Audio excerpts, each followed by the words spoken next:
When everything started, I was already 83 years old. My wife of 60 years, Elaine, had passed away 6 months earlier.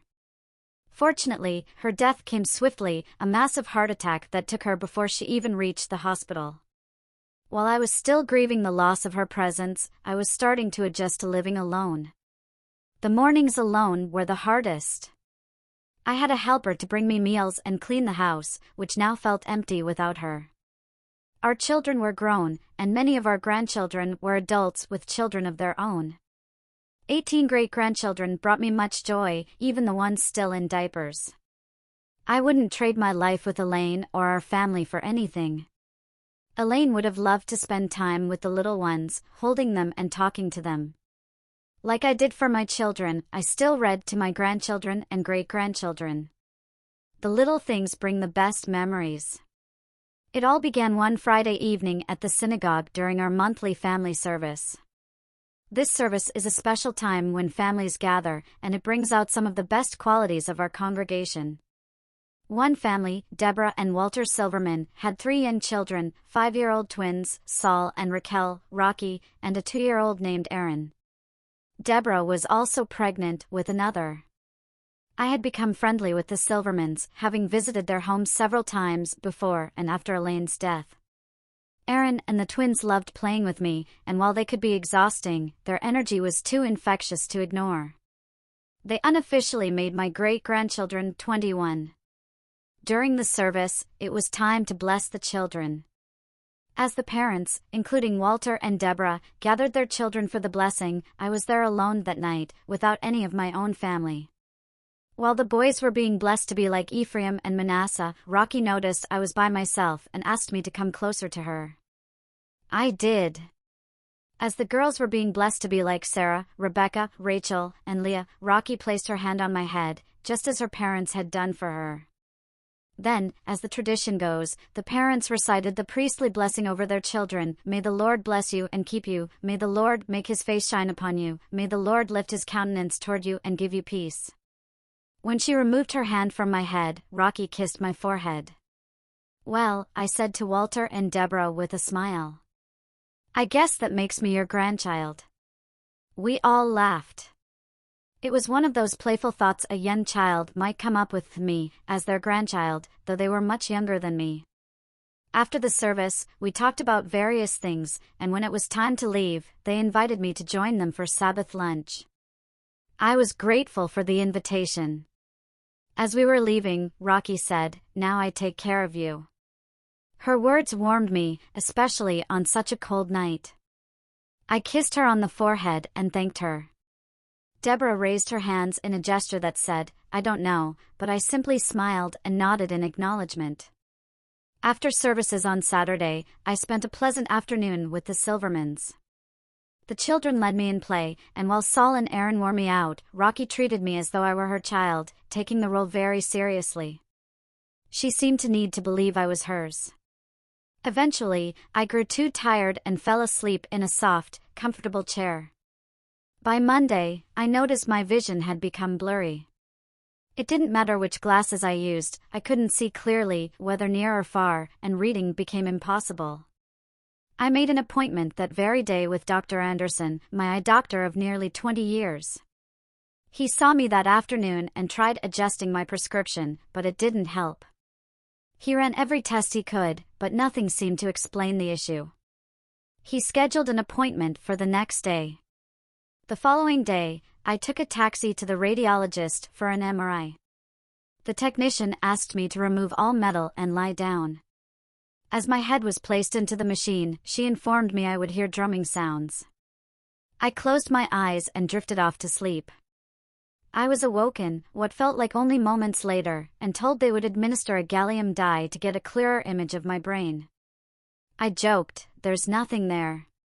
"We'll see about that," she said, matter-of-factly. "You don't understand. There's nothing left. I lost my marbles years ago." I pointed to my scalp. "Besides, all my gray matter has leaked into my hair." "That's okay. We'll find your tiny brain, even if your skull is too thick." I didn't mind her teasing. By the time the conversation ended, the doctor had injected the dye into my veins. My head was positioned again in the center of the machine, and I heard the familiar vibrations. Less than half an hour later, I was woken up and told the results would be available in a day or two. I took a taxi home, and as soon as I arrived, the phone rang. It was Dr. Anderson. "You need to see me in the office right away," he said. "It's not good news, is it, Doc?" "We'll discuss that when you get here." "I'll be there in about an hour." "That will be fine." I grabbed another taxi to Dr. Anderson's office, where the nurse instructed me to go straight to the conference room. I sat there for what felt like an eternity. If my eyesight were normal, I would have read something, but I wasn't in the office to read. I was here to discuss some bad news about my body. Dr. Anderson walked in and extended his hand. "How are you, Max?" I shook his hand. "Cut the crap, Doc. You know how I am better than I do. By the fact that you called me so quickly, I assume it's bad news." He sighed. "There's no easy way to say this." He paused, trying to find the right words. "You're right. You have a tumor wrapped around your optic nerves. It's dangerously close to the auditory nerves and parts of your brain that control your autonomic system. I believe it's inoperable, but I'd like to send you to a neurosurgeon and an oncologist just to be sure." "How long?" "I don't know." "How long, Doc?" "Probably less than 3 months. Definitely less than a year. I'll make the appointments, just in case." "Yeah, just in case. Besides, chemotherapy might help." He wasn't very hopeful. My first appointment was 2 days later with the neurosurgeon. He told me that if I survived the operation, I would likely be deaf and blind. He also mentioned that if chemotherapy shrank the tumor, he might try surgery in 6 months to a year. The prospect of being deaf and blind if I was lucky wasn't appealing, and I didn't have a year, or even 6 months, to spare. But then again, there's always the possibility of a miracle. A couple of hours later, I met with the oncologist. She told me she could start chemotherapy the next day. She warned me about the nausea, and also that I would lose my hair. I lifted my hat and said, "What hair?" She smiled. Her job was usually grim, full of losses and few victories. I could see the weight of it in her eyes. She didn't let it get her down, though. Like Hawkeye Pierce, she wasn't going to let the bastard win. I started the chemotherapy. I couldn't eat, and my shiny scalp soon became my Yul-Brynner look. Another MRI 2 months later revealed that the tumor had grown. I stopped the chemotherapy. With it, I couldn't eat and I was slowly dying. Without it, I could eat and still die, but at least I could enjoy food. By that point, I had told my children and some of my grandchildren that I would probably die within the year. I also updated my will to include a small portion of my substantial fortune for the Silvermans. Money was a poor thank you, but it would help their struggling finances. On Sabbath morning, about 3 months after Rocky's blessing, I began to feel dizzy and slumped in my seat.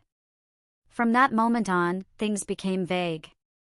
I sensed people shouting, then felt a tiny hand touch me, followed by someone telling that hand to move away.